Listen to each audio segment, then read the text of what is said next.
Bonjour les runners, bonjour les sportifs, bonjour au petit monde de la course à pied, c'est Seb et je suis ravi de vous retrouver aujourd'hui pour le 29e épisode du podcast À côté de mes pompes, podcast consacré à la course à pied, consacré aux à côté, la nutrition, l'entraînement, la podologie comme on a pu le voir sur différents épisodes, et puis également des interviews de personnes qui se sont gentiment livrées à cet exercice du podcast.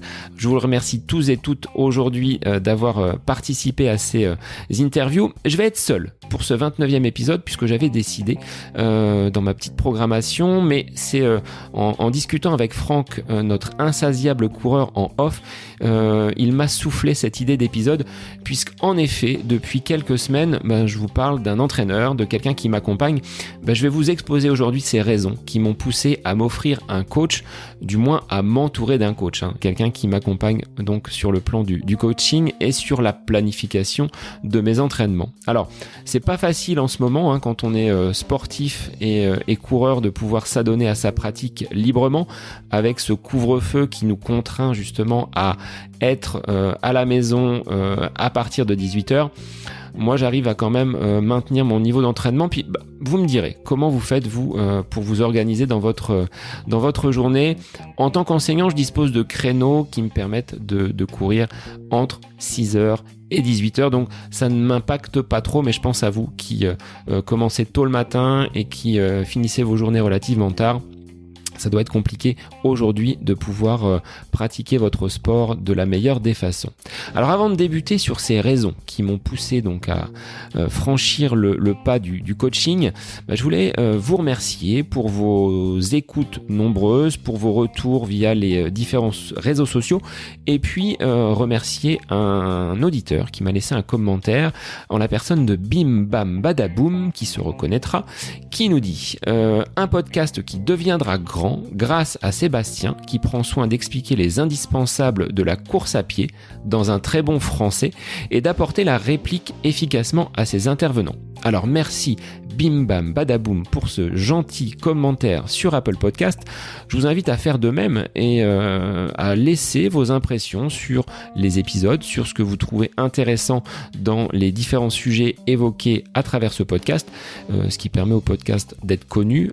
Le bouche à oreille est quand même la meilleure des façons pour diffuser l'existence de ce podcast, donc n'hésitez pas à en parler autour de vous. Plongeons-nous donc dans le sujet du jour, à savoir l'entraînement et le coaching. Je vous en donne les raisons immédiatement. Alors avant de vous expliquer concrètement les raisons qui m'ont poussé à faire appel à un coach pour ma planification, pour mon suivi, pour l'analyse de l'entraînement, je voulais revenir sur mes débuts en course à pied et dans quelles conditions j'ai commencé cette pratique d'un nouveau sport pour moi, puisque j'étais donc footeux à la base. Et petit à petit, je suis devenu coureur à pied, même si au début c'était un petit peu poussif et laborieux. Ça fait suite donc à une opération du genou et j'ai commencé la course à pied lors de ma rééducation avec un kiné qui était sur Chartres et qui s'occupait de l'équipe de France d'athlètes, donc sur des stages. Ponctuellement, il intervenait, donc j'avais une confiance en lui puisqu'il était expérimenté dans ce sport. Il m'a dit voilà, tu cours d'abord 5, 10, 15, 20 minutes. Après, j'ai fini ma rééducation, donc j'ai plus de contact avec lui. Mais petit à petit, j'ai intégré cette pratique de la course à pied comme mon sport de prédilection, laissant le foot au placard à tout jamais. Les crampons étaient raccrochés. Alors ces premiers faits en course à pied, ces premières séances, c'était vraiment très très laborieux. J'étais pas habitué à courir et mon entraînement était des plus déstructurés. Aucune régularité, aucune programmation, c'était un footing de temps à autre quand j'avais entre guillemets l'envie et ça a mis quelques années avant que je puisse vraiment y trouver du plaisir. Et quand j'ai commencé à y prendre du plaisir, ça fait à peu près écho avec mes premiers dossards. Donc les premiers dossards, je dirais que c'est 2007-2008, où là j'ai commencé à intégrer un semblant de préparation. Alors je bricolais des plans, c'était pas du tout quelque chose de très organisé, mais via des forums qui existaient à l'époque. On n'était pas encore sur les réseaux sociaux avec leur puissance de publication. J'allais sur un site qui était naissant, qui s'appelle Conseil Course à Pied, qui existe toujours et qui était doté d'un forum. À travers ce forum, je pouvais échanger avec des pratiquants en course à pied qui étaient bien plus expérimentés que moi. Je ne savais pas ce qu'était la VMA, je ne savais pas ce qu'était le fractionné. Mes entraînements ne comportaient pas forcément un échauffement avec une récupération derrière. Donc vous voyez, c'était un peu de l'amateurisme et de l'improvisation. Et à l'époque, je me contentais de faire un tour sur un circuit qui était pratiquement toujours le même, en essayant à chaque séance de battre le chrono de la fois précédente. Donc rien de bien intéressant, ce qui m'ont quand même conduit à faire mes premières compétitions. Alors ça devait être un 10 km où j'ai dû franchir la ligne d'arrivée en péniblement 55 minutes. Bon, à partir de ce moment-là, quand on a accroché son premier dossard avec derrière un premier chrono, on n'a qu'une seule envie, c'est la prochaine fois de faire mieux. Et petit à petit, je me suis pris au jeu du chronomètre, au jeu des courses, en faisant un petit peu plus chaque année, mais sans ce plan d'entraînement, sans avoir de régularité, on va dire, dans un entraînement à 2, 3 ou 4 fois par semaine. Donc c'était vraiment de l'improvisation parfois, mais comme beaucoup quand on débute la course à pied, on s'aperçoit qu'au fur et à mesure des séances, on est bien plus à l'aise et j'arrivais sur les courses qui se présentaient à moi à descendre le chronomètre, donc de 55 minutes sur 10 km. J'ai dû passer à 50, et après quand on passe sous les 50, on se dit on va aller chercher le chrono de 45 minutes, donc ça a été très rapide. Cette progression-là ne m'a pas posé vraiment de difficulté, c'est quand on commence à taquiner donc pour moi, cette barrière des 45 minutes, où il a fallu quelque chose d'un peu plus structuré. Ce qui correspond à peu près à mon entrée en club. J'avais évoqué dans l'épisode numéro 6 les raisons qui m'ont poussé à intégrer donc un club de course à pied, ce qui fait que depuis 8 ans, donc je suis membre du club Mauve Attitude, qui est situé entre Orléans et Blois, et qui sur les premières années m'a vraiment apporté ce cadre qui me manquait dans la pratique de l'entraînement. Donc j'en avais fini avec mon expérimentation de la course à pied en solo. Malgré une progression rapide, malgré le côté découverte de la discipline qui m'a permis de descendre rapidement les chronos, mais également mon poids sur la balance, j'avais besoin de ce cadre pour avancer. Donc le club, sans refaire l'épisode numéro 6, était un bon moyen pour avoir déjà une certaine émulation. Donc j'ai jamais eu besoin d'un accompagnement ou de retrouver quelqu'un pour aller courir.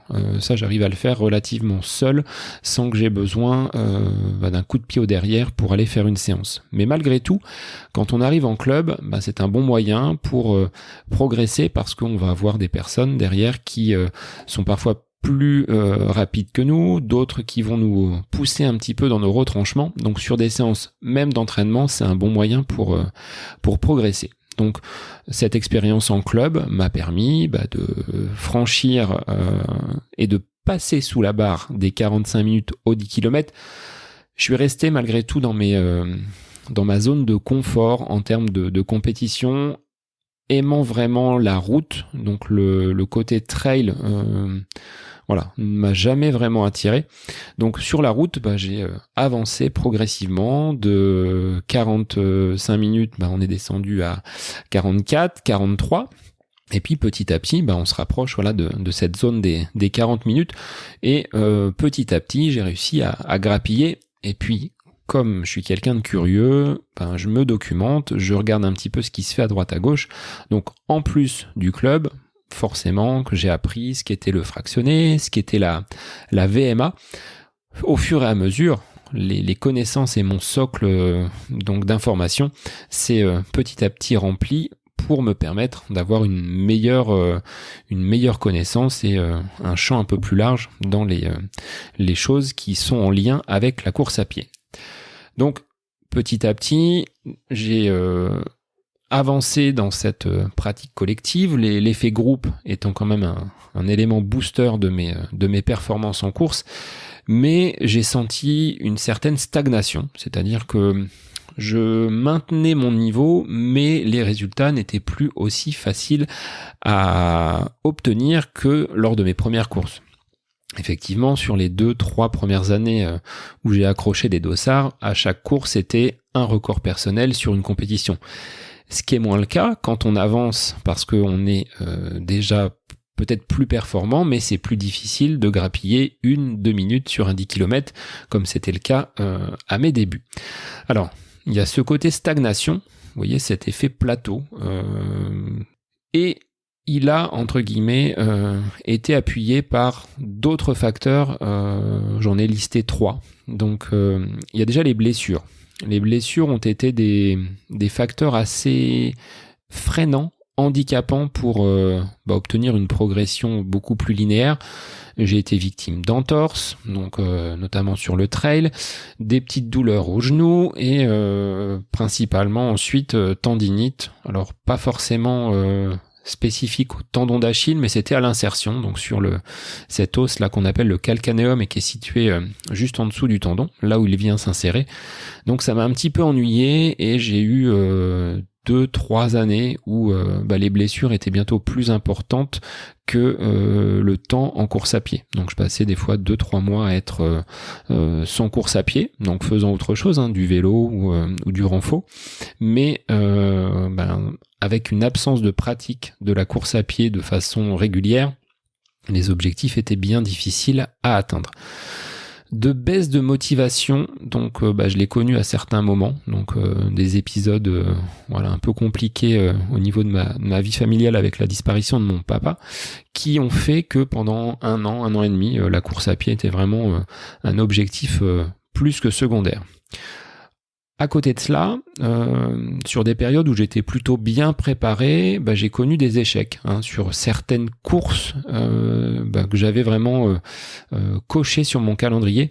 Je me rappelle sur les 20 km de Paris en 2016, donc je sortais d'un été où je m'étais plutôt bien préparé, j'avais fait beaucoup de séances, beaucoup de kilomètres, bien affûté au niveau du poids et 4 ou 5 km après le départ, l'allure que je souhaitais tenir n'était plus possible. J'ai complètement explosé. Donc quand vous débutez une course pour partir sur 20 km et qu'au bout d'un quart de course, vous êtes déjà complètement entamé, voire complètement rincé, moralement, ça a été difficile à encaisser, mais il n'y avait pas que, je pense, le côté mental. J'avais à cette époque-là beaucoup tourné sur la piste en délaissant donc le bitume, et une fois de retour sur les pavés parisiens, c'était un petit peu compliqué.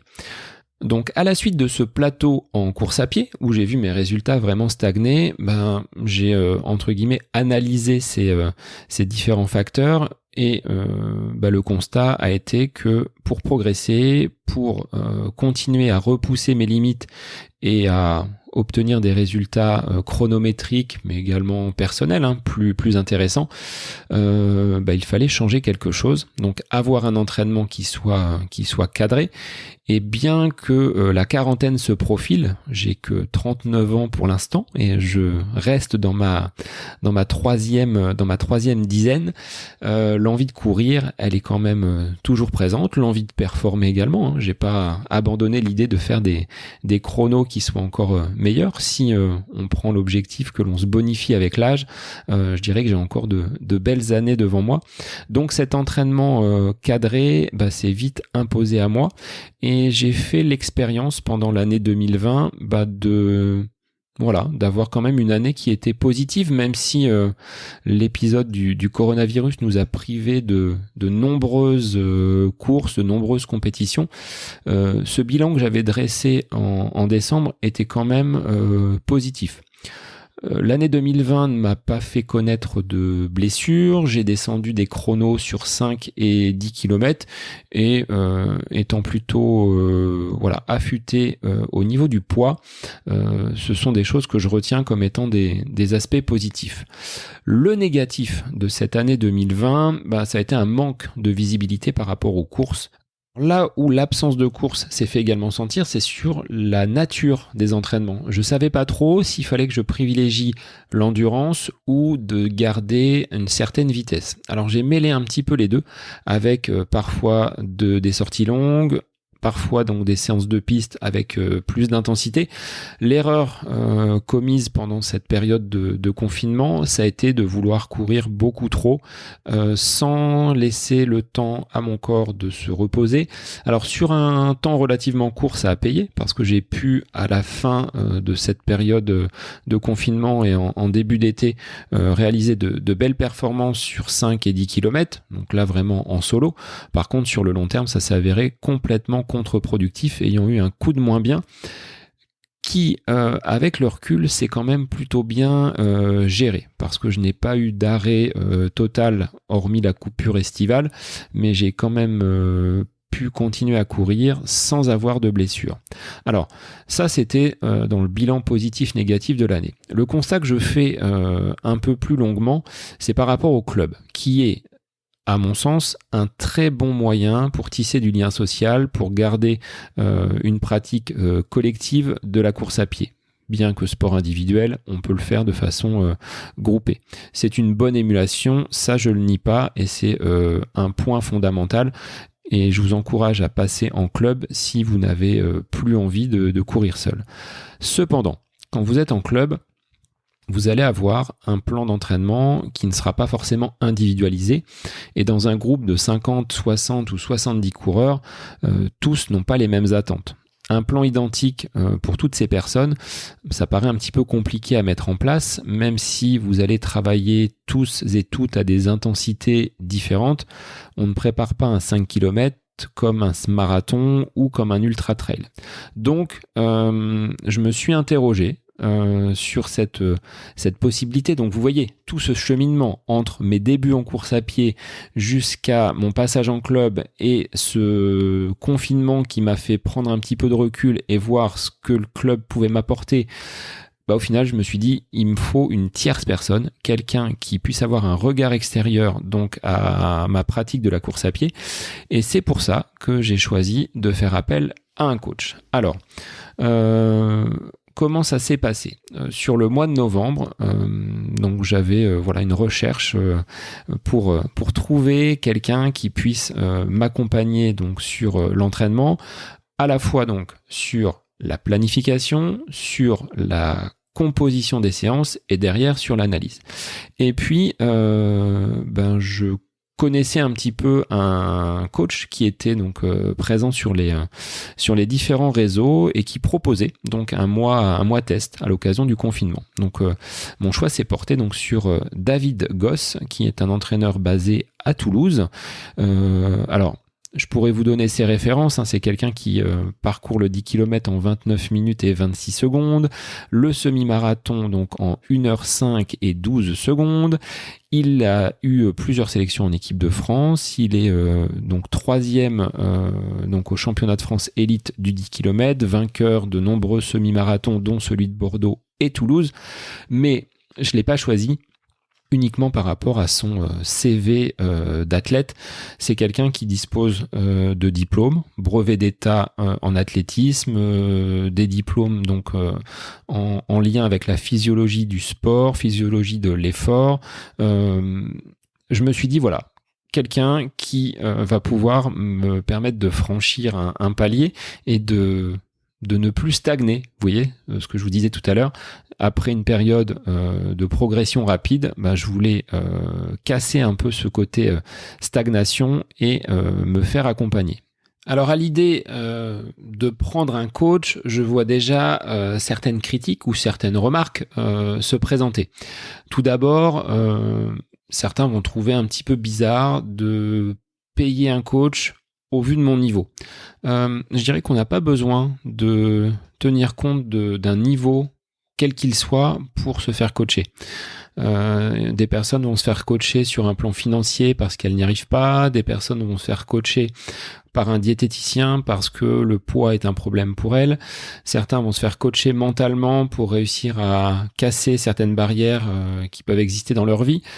Donc moi, aujourd'hui, si j'ai choisi de me faire coacher par David, c'est que j'estime en avoir besoin et c'est quelque chose que je vois plutôt comme un investissement, comme une façon d'aller chercher son expérience et derrière cela, de pouvoir moi-même progresser et peut-être un jour transmettre ce que j'ai appris au contact de David par son vécu d'athlète.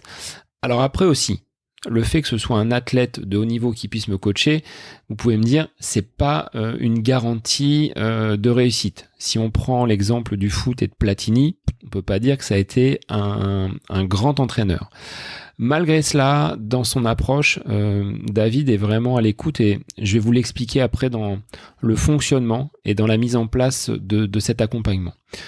Cependant, je pense que le fait d'avoir en tête l'idée du coaching, alors c'est peut-être très français, mais on n'est pas forcément prêt à payer un supplément pour une activité qui peut se faire librement. Aux États-Unis, je pense que l'idée d'avoir un coach personnel, ça ne pose absolument pas de problème à quiconque. Si je prends cet exemple du podcast, je me suis fait accompagner parce que j'avais besoin, je dirais, d'un mentor, quelqu'un qui puisse m'apporter certaines améliorations, certaines idées, certaines façons d'exécuter les choses. Et pour moi, ce qui est valable dans d'autres domaines, ça peut l'être également pour le sport. Parce que on a beau savoir, on a beau penser que ce que l'on fait est bien, je suis pas persuadé que mes compétences soient suffisantes pour analyser mes séances d'entraînement. Est-ce que je suis dans les bonnes allures? Est-ce que ma charge d'entraînement est adaptée par rapport à ce que je souhaite faire derrière? Et si on raisonne à plus long terme, est-ce que aujourd'hui je dispose des compétences pour programmer un objectif, monter ma charge au niveau des séances et atteindre un résultat qui soit satisfaisant? Je pense pas en être capable, donc c'est pour ça, si on met en synergie l'ensemble de ces facteurs, c'est pour cela que j'ai voulu faire appel à quelqu'un extérieur, en la personne donc de David. Alors sur le fonctionnement, c'est relativement simple dans la mise en place, après donc avoir parcouru dans un premier temps son site internet, regardé un petit peu ce qu'il proposait. J'ai tout simplement envoyé un message par mail. On s'est ensuite appelé pour faire un petit brief téléphonique, puisque David donc est à Toulouse et moi je suis sur la région d'Orléans. Après ce petit brief au téléphone, des séances ont été mises en place. Alors on utilise deux outils, Nolio, donc outil que j'utilisais déjà et que David en tant que coach se sert. L'outil permet d'avoir un calendrier prévisionnel, donc l'entraîneur va rentrer tout simplement les séances dans Nolio. L'athlète, donc de mon côté, moi je récupère ces séances avec un calendrier et j'ai juste ensuite à courir, parce que malgré le fait d'avoir un entraîneur, oui, il faut encore courir et respecter donc les différentes allures. Après chaque séance, il y a un petit débrief qui est donc fait par l'outil également Nolio et donc je rentre, comment je me suis senti, différentes annotations, donc vraiment comme un tableau de bord et un carnet d'entraînement, comme je l'avais expliqué avec Alexandre, donc cofondateur de l'appli, et puis via WhatsApp, donc on peut échanger via différents messages, donc c'est vraiment d'une très grande simplicité, même si on n'est pas côte à côte sur un plan géographique, l'entraînement se fait vraiment bien, enfin ce suivi d'entraînement se réalise plutôt facilement. Alors dans ma recherche de suivi par un entraîneur, ce n'était pas uniquement des conversations via WhatsApp et de remplir un carnet d'entraînement par Nolio. Ce que je souhaitais également, c'est avoir un entraîneur qui soit au plus proche de mes préoccupations avec cette faculté d'adapter la charge d'entraînement, les séances en fonction de mon agenda, qu'il soit agenda professionnel, mais également personnel. Et on a tous dans notre quotidien parfois une séance qui va sauter parce qu'un imprévu survient et on ne peut pas le maîtriser. Et ça m'est arrivé, moi, à plusieurs reprises, de suivre un plan d'entraînement papier. Mais quand une séance saute, qu'est-ce qu'on fait ? Est-ce qu'on reporte la séance au lendemain au risque d'accroître une fatigue pour la séance qui sera celle d'après ? Est-ce que cette séance-là, si je la supprime, je dois la remplacer par autre chose ? Ça, moi, j'étais pas capable de l'analyser. Donc, quand survient ce type de problématique, on en a tous connu et j'en connaîtrai encore d'autres, je pense, dans les années à venir. Via l'entraîneur, donc en la personne de David, c'est assez simple. Alors un exemple pour illustrer cela, en décembre je devais faire une petite formation sur Avignon et je ne pouvais pas réaliser une séance qui était prévue. Donc on en a discuté, il m'a dit je vais modifier ton plan d'entraînement. Donc dans Nolio il a été bougé certains blocs. Et puis, le calendrier prévisionnel a été réajusté pour que je puisse réaliser mes séances à un autre moment. Donc, cette adaptabilité, en plus du débrief régulier après chaque séance, est quelque chose de très intéressant. Je rajouterai cette bienveillance que le coach peut avoir par rapport à son athlète. Ce fut le cas il y a 15 jours, 3 semaines, où un tiraillement à la hanche commençait à me chatouiller un petit peu. Après passage chez l'ostéo, on a échangé à ce sujet-là, et puis il m'a dit, sur cette semaine, je ne te mets pas de séance de vitesse pour te préserver, tout en continuant à courir avec des étirements, avec le gainage. Donc, il y a un accompagnement presque quotidien sur ma façon de m'entraîner. Et au-delà de ça, je découvre aujourd'hui des séances beaucoup plus variées, beaucoup plus ludiques, qui viennent casser un petit peu, vous voyez, cette monotonie qui rythmait mes séances d'entraînement.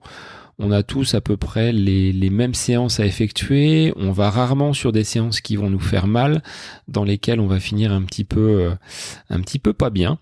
Donc là, je découvre de nouveaux exercices, de nouvelles séances. Donc c'est là aussi quelque chose d'intéressant parce que on a parfois besoin d'un petit peu de nouveauté pour changer sa façon de faire, et cette nouveauté elle m'est bénéfique. Ça fait maintenant 3 mois que j'expérimente cette façon de m'entraîner. Je dirais pas que je cours moins parce que le volume d'entraînement est similaire à ce que je faisais auparavant, mais il y a des choses que je ne faisais pas suffisamment. Les séances en endurance fondamentale, je pense que j'allais beaucoup trop vite.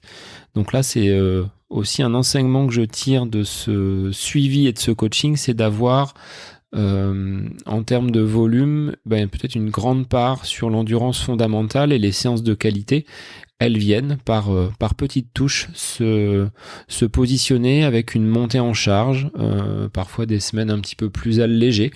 Le but étant, je pense, de rester sur une progressivité. Le côté stagnation, là je peux pas vous dire avec cette absence de course comment ça peut se mettre en place, mais je dirais que je me sens bien sur ces 3 mois d'entraînement. C'est quelque chose qui me plaît. Et puis vous voyez, comme le programme d'entraînement est livré à chaque fin de semaine, il y a ce côté un petit peu nouveauté. Qu'est-ce qui m'attend, on va dire semaine après semaine. Un plan qui est donné pour 2 mois, 3 mois, c'est parfois long. On sait à quel moment on va avoir des difficultés, on voit déjà quelles séances vont pouvoir nous faire mal. Là, je dirais que c'est une découverte hebdomadaire du programme, et ça me plaît plutôt bien. Alors, quelques semaines après avoir expérimenté ce coaching, cet accompagnement, je peux vous avouer que je suis grandement satisfait du travail entrepris, de cette collaboration. Et on en discutait en off avec Franck, notre insatiable coureur connecté, qui a remis le bleu de chauffe. En 2021, il est reparti parti à fond les ballons, il ne s'arrête pas. Et ce qu'on disait, c'est que pour qu'un coach réalise un travail correct avec un athlète, il faut que l'athlète croie en son coach. Si vous avez l'impression que le coach ne vous apporte pas grand-chose et ce qu'il vous dit, vous le connaissez déjà, ça ne fonctionnera pas. Alors certes, le coach, pour moi, il n'est pas présent au bord de la piste quand je cours. Il va pas m'haranguer pour me dire allez, accélère un petit peu, ou allez, hop, là, tu réduis un peu la vitesse parce que tu es trop rapide. Mais malgré tout, de sentir qu'à distance, il y a quelqu'un qui travaille sur votre entraînement, qui l'analyse, parce que c'est pas seulement de donner les séances, c'est derrière d'analyser et de me dire ok, tu as respecté tes allures, là ok, tu as réalisé correctement le travail. Par contre, pour la semaine prochaine, on va peut-être alléger un petit peu, on va renforcer avec du gainage, avec un petit peu de vélo, avec autre chose que la course à pied. Un coach inspirant est aussi une garantie de succès. Moi, ce que j'apprécie par-dessus tout, c'est cette faculté qu'il peut avoir à s'adapter à ma pratique. Je suis pas un professionnel, du moins pas comme certains l'entendent. Après, je mets tout en place pour réaliser mon sport de la meilleure des façons. Peut-être que je ne gagnerai jamais de course. Mon palmarès au niveau des stades de la Fédé restera peut-être à jamais vierge, sauf coup de théâtre, on ne sait pas, sur une erreur d'aiguillage, sur un malentendu, ça peut arriver, on ne sait jamais. Par contre, j'ai une motivation, et ça je peux le retraduire dans d'autres domaines, c'est de vouloir apprendre, de vouloir me dépasser et tout simplement d'être meilleur que je ne suis actuellement. Et là, c'est quelque chose sur lequel je suis attaché, de ne pas me contenter de ce que je fais actuellement. Je pense que quand on a une expérience du sport, on se dit qu'on peut toujours aller un petit peu plus loin, et c'est quelque chose qui que j'ai au fond de moi. La course à pied fait de toute façon partie de mon équilibre. Aujourd'hui, quand je suis en forme, quand je suis bien dans mes baskets, derrière les projets que je mène, ça file plutôt bien. Un coup de moins bien, ça va pas forcément me mettre complètement à plat, mais ça influe sur le moral. Donc, pour moi, si je devais vous donner un conseil, jetez-vous à l'eau, allez tester, trouvez un entraîneur, regardez s'il n'y a pas un coach à proximité de chez vous qui peut vous accompagner, même tout simplement dans un club. Allez parler avec lui, rencontrez-le, il faut que ça matche. Si c'est quelqu'un qui correspond à votre philosophie, à vos attentes, et que vous sentez qu'il peut vous apporter plus, je pense qu'il faut essayer. Vous risquerez rien à franchir ce pas-là. Moi, je trouve qu'au contraire, c'est un échange, un partage pour se bonifier. On est dans une société parfois un petit peu individualiste. Pour moi, le lien que l'on peut tisser avec une autre personne qui est pour moi très très instructive, et je pense pas que ce soit un investissement inutile. Donc vous me direz si certains d'entre vous ont déjà expérimenté le fait de faire appel à un coach. Je suis preneur de vos retours d'expérience. Pour ma part, je vais continuer ce travail entrepris depuis 3 mois, en espérant pouvoir sur des courses futures vérifier que le travail porte ses fruits. Mais au-delà du chrono, je pense qu'il n'y a pas que le chrono sur lequel il faut se baser pour avoir une réussite et une satisfaction dans l'accomplissement. Le fait de cheminer, le fait d'avancer, le fait de pouvoir comprendre comment on peut améliorer tel entraînement, telle vitesse, telle séance, c'est pour moi quelque chose aussi de très très instructif. Donc voilà, en quelques minutes, mon retour d'expérience sur le coaching et sur la façon dont je suis accompagné depuis 3 mois par un entraîneur diplômé et professionnel.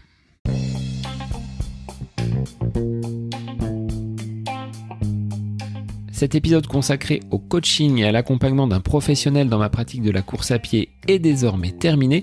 Je vous invite à donner votre avis, vos remarques, vos commentaires sur les différents réseaux tels que Apple Podcast pour noter également ce podcast, et puis les différents réseaux sociaux tels que Facebook, Instagram, qui me permettent d'échanger avec vous et de rester en contact. Sur ces bonnes paroles, je vous souhaite de passer une agréable fin de semaine. N'oubliez pas de courir. Tôt le matin c'est possible, tard le soir ça l'est moins, mais continuez à bouger et moi je vous dis à la semaine prochaine pour un nouvel épisode du podcast À côté de mes pompes.